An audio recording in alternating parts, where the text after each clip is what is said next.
ప్రభావతికి డబ్బులిచ్చి మనోజ్ చేత సంతకం పెట్టించుకొని ఇంటిని సొంతం చేసుకోవాలని చూసిన చింతామణికి ఊహించని షాక్ ఇచ్చిన మీనా. అసలు చింతామణి ప్రభావతి చేతికి ఎందుకు డబ్బులిచ్చింది, మనోజ్ ఎందుకని సంతకం పెట్టాడు, ఏం జరిగింది అనేది ఈ వీడియోలో తెలుసుకుందాం. హలో ఫ్రెండ్స్, గుండె నిండా గుడి గంటల్లో ఏం జరగబోతుందో టీవీలో కన్నా ముందుగా చూడాలనుకుంటే తప్పకుండా మా ఛానల్ని సబ్స్క్రైబ్ చేసుకోండి. వీడియో చూస్తున్నారు కానీ సబ్స్క్రైబ్ చేసుకోవడం లేదు. తప్పకుండా మా ఛానల్ని సబ్స్క్రైబ్ చేసుకొని పక్కనే ఉన్న గంట సింబల్పై ఆల్ అని క్లిక్ చేయండి.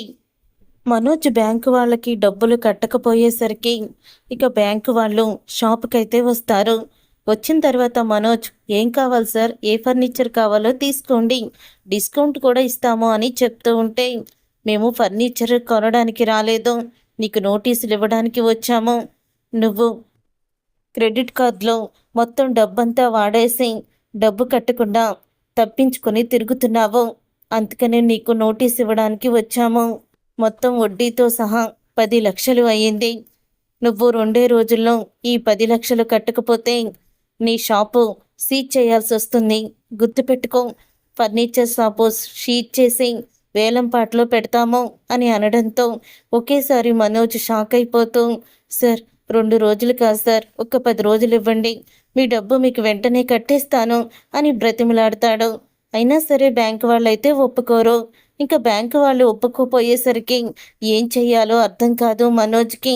ఇప్పుడు ఈ విషయం రోహిణికి చెప్తే రోహిణి ఏం చేస్తుంది, అసలే వాళ్ళ నాన్న పోయిన బాధలో ఉంది. ఇప్పుడు ఏం చెయ్యాలి, అమ్మ తప్ప నాకు వేరే గతి ఎవ్వరూ కూడా లేరు అని అనుకుంటూ మనోజ్ ఇక వెంటనే కామాక్షి ఇంటికైతే వెళ్తాడు. అక్కడ డ్యాన్స్ నేర్పుతూ ఉంటుంది. టైంకి చింతామణి కూడా అక్కడే ఉంటుంది.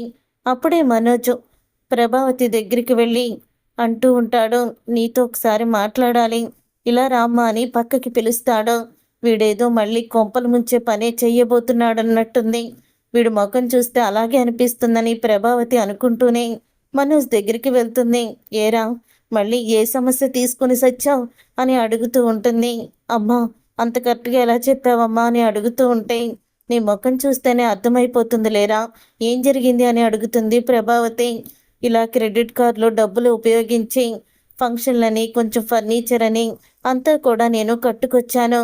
కానీ ఇప్పుడు తిరిగి ఆ క్రెడిట్ కార్డు బిల్లు కట్టలేదని, మొత్తం 10 లక్షలు వడ్డీతో 10 లక్షలు అయిందని, 2 రోజుల్లో 10 లక్షలు కట్టమని బ్యాంకు వాళ్ళు, లేకపోతే షాపుకి సీజ్ చేస్తామని, తాళం వేస్తామని బెదిరిస్తున్నారమ్మా. 10 లక్షలంటే నా దగ్గర ఇప్పటికిప్పుడు లేవు. వాళ్ళని అప్పటికి 10 రోజులు టైం అడిగాను, కానీ 2 రోజుల్లో ఇచ్చేస్తామా, ఇవ్వాల్సిందే అని కూర్చున్నారమ్మా. ఏం చెయ్యాలో తెలియడం లేదు. 10 రోజుల్లో అయితే నాకు డబ్బులు వచ్చేస్తాయి, అంత ఇబ్బంది ఉండదు అని మనోజ్ అనడంతో, ఇప్పటికిప్పుడు 10 లక్షలు ఎక్కడి నుంచి తెస్తాన్రా, అయినా ఎందుకు ఇలా చేస్తావో ముందు వెనక ఆలోచించవా నువ్వు అని అడుగుతూ ఉంటుంది ప్రభావతి. ఇదంతా విని చింతామణి, ఇదే నాకు మంచి అవకాశం, ఈ అవకాశాన్ని వాడుకొని మానసికంగా మీనాని దెబ్బ కొడతాను. అప్పుడు తను ఫంక్షన్లకి డిజైన్లు, డెకరేషన్లు చేయడానికి కూడా తను మనసు అస్సలు సహకరించకుండా చేస్తాను అని చింతామణి. ఏంటి గురువుగారు, ఏదైనా ప్రాబ్లమా అని అడుగుతూ ఉంటుంది చింతామణి. ఏం లేదులేండి అని అంటూ ఉంటే, అయ్యో అలా అంటారేంటి, నేను మొత్తం విన్నాను, ఏదో 10 లక్షలు డబ్బు కావాలని ఇద్దరు మాట్లాడుకుంటున్నారు అని చింతామణి అనడంతో, మా అబ్బాయి ఫర్నిచర్ షాపు రన్ చేస్తాడు, వాడికి చాలా ఆదాయం వస్తుంది, సమయానికి చేతిలో డబ్బులు లేవు, ఏదో ఫర్నిచరు తొందరగా కొనాలట, మరో వారం 10 రోజుల్లో డబ్బులు వస్తాయని చెప్తున్నాడు, అయినా ఇప్పటికిప్పుడు 10 లక్షలు అప్పెవరిస్తారు అని అడుగుతూ ఉంటుంది ప్రభావతి.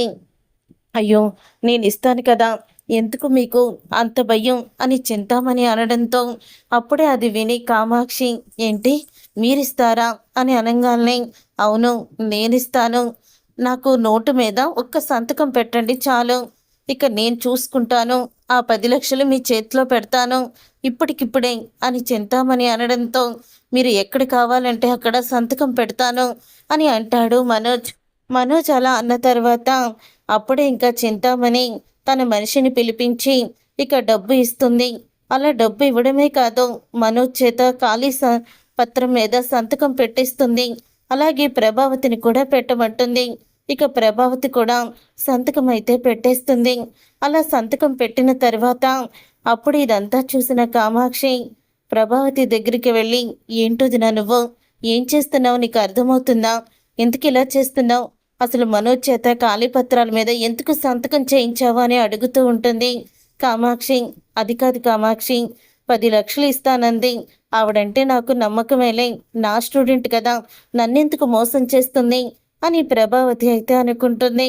ఆ ఖాళీ నోటు మీద వీళ్ళు ఏదైనా రాసుకోవచ్చు. ఏం రాసుకుంటుంది?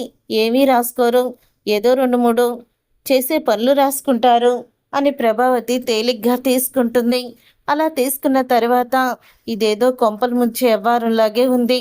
వెంటనే ఈ విషయం బాలు మీనాకి చెప్పాలి అని బాలు ఫోన్కి ఫోన్ చేస్తే బాలు ఫోను స్విచ్ ఆఫ్ వస్తుంది. మీనాకి ఫోన్ చేస్తుంది. మీనా ఫోన్ లిఫ్ట్ చేసిన తర్వాత జరిగిందంతా చెప్పడంతో ఇక చింతామణి ఏదో ప్లాన్ చేసిందని నిర్ణయించుకుంటుంది. అప్పుడే ఇక మీనా అలా నిర్ణయించుకున్న మీనా ఏం చెయ్యాలి ఇప్పుడు, ఏదోటి చెయ్యాలి అని అనుకుంటూ ఉండగా ఇంతలో చింతామణియే తన మనుషులతో అయితే వస్తుంది.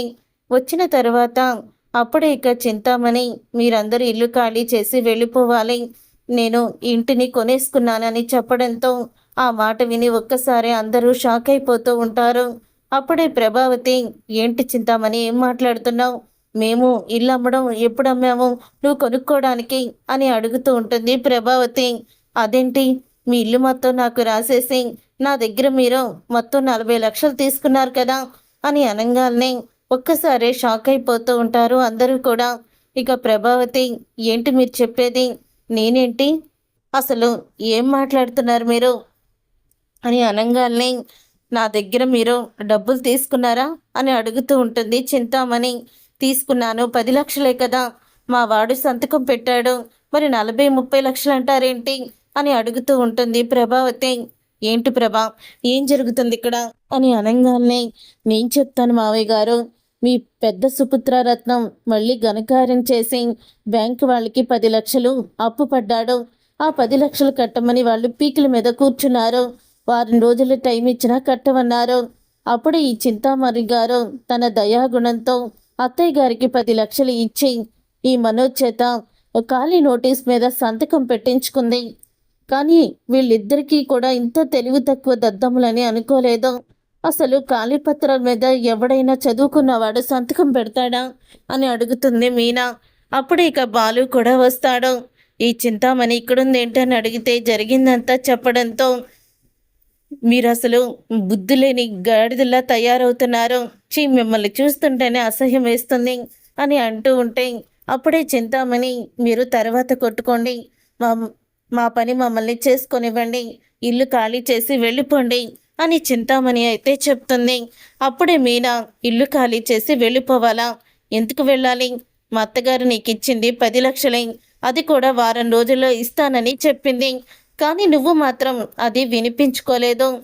నువ్వు 40 లక్షలు, ఈ 30 లక్షలు అంటున్నావు కదా, అప్పుడే నీ గురించి బాగా తెలిసిపోయింది అని చెప్తూ ఉంటుంది మీనా. చూడు, అసలు ఇల్లు రాయడానికి ఆవిడెవరు, కొనటానికి నువ్వెవరు? మావయ్య గారు, మా ఆయన, నేను, రవి, శృతి, అలాగే రోహిణి, మేమందరం కూడా సంతకం పెడితే తప్ప నీకు ఇల్లు తిరిగి రాదు. ఒకవేళ నువ్వు దౌర్జన్యంగా లాక్కున్నావనుకో, అందరం కలిపి నీ తాట తీస్తాము. మీనా వార్నింగ్ ఇస్తుంది. ఇప్పుడే నీ మీద పోలీస్ స్టేషన్లో కంప్లైంట్ ఇచ్చి కోర్టుకు కూడా వస్తాము. అసలు 10 లక్షలు తీసుకొని ఇలాగ ఇల్లు రాసిచ్చారని దొంగ నోటీసులు చిత్రీకరించి తీసుకొచ్చావు. దానికి సరైన సాక్ష్యం ఏంటో తెలుసా అని అంటూ ఇక వీడియోని చూపిస్తుంది. ఆ వీడియోని చూసి ఒక్కసారి షాక్ అయిపోతూ ఉంటుంది. నువ్వు 10 లక్షలు ఇచ్చినట్టు ఈ వీడియోలో క్లియర్గా ఉంది, ఏం చేయమంటావు అని అడుగుతూ ఉంటుంది మీనా. అప్పుడే ఇక మీనా అలా అన్న తర్వాత, ఆ 10 లక్షలు ఇవ్వమనండి అని చెప్తూ ఉంటాడు. నీ 10 లక్షలు నేను 15 రోజుల్లో తీరుస్తాను, పో ఇక్కడి నుంచి అని వాళ్ళని తరివి కొడుతుంది మీనా. అప్పుడే ఇక అది చూసి ఇక సత్యం కోపంతో రగిలిపోతూ మనోజ్ ప్రభావతి చంప పగలగొడతాడు. చూసావు కదా నీ అత్యాశకి ఎలా గురయిందో. ఈరోజు మీనా గనక వార్నింగ్ ఇచ్చుండకపోతే, అన్నీ తెలిసి ఉండకపోతే మనం ఈ చింతామణి వల్ల రోడ్డు పాలు పడేవాళ్ళం. ఈ మనోజ్ నువ్వు చేసిన పనికి కుటుంబం మొత్తం వీధిలో నిలబడేదంటూ సత్యం తిడుతూ ఉంటాడు. చూసారుగా ఫ్రెండ్స్, రాబోయే కథలో ఖచ్చితంగా ఇలాగే జరగబోతుంది. మరి ఇలాగే జరగాలని మీరైతే కోరుకుంటున్నారా?